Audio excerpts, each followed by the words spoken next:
tiesą sakant, aš tik tai esu autoriaus iškamša. Todėl, kad tokį daiktą padaryti vienas žmogus dar pliusų vieną ranką ir dar kairę negali. Tuo labiau, kad tokias skulptūras padaryti ir miestas ne visada gali. Užtat mes esam pramonininkų miestas. Mes Šiauliai. Ir labai didžiuojuosi, kad buvo fabrikantų, šiauliečių, kultūrininkų ir kitų labai gera ugnelė sukurt kažką gražaus. Taip, kad ar išėjo, aš nežinau. Taip, kad ką noriu paprašyti. Toks dalykas, mano žiniomis, Lietuvoje daromas pirmą kartą. Nesu girdėjęs, kad ir Latvijai būtų turėję, negirdėjau, kad Lenkai.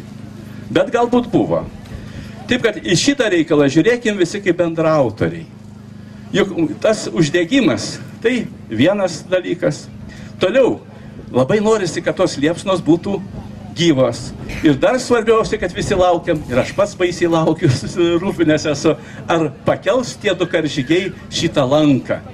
Tai reiškia ne tik tai baltų karžygiai, tai yra šauliai.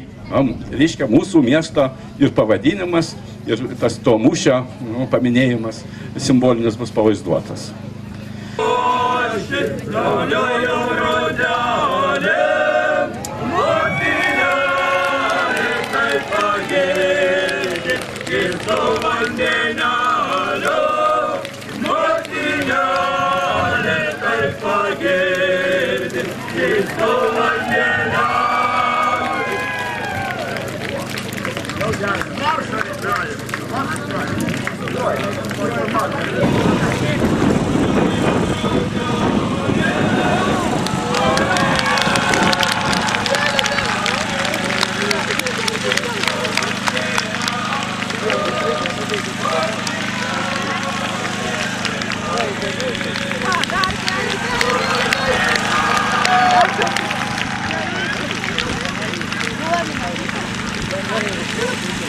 Thank you.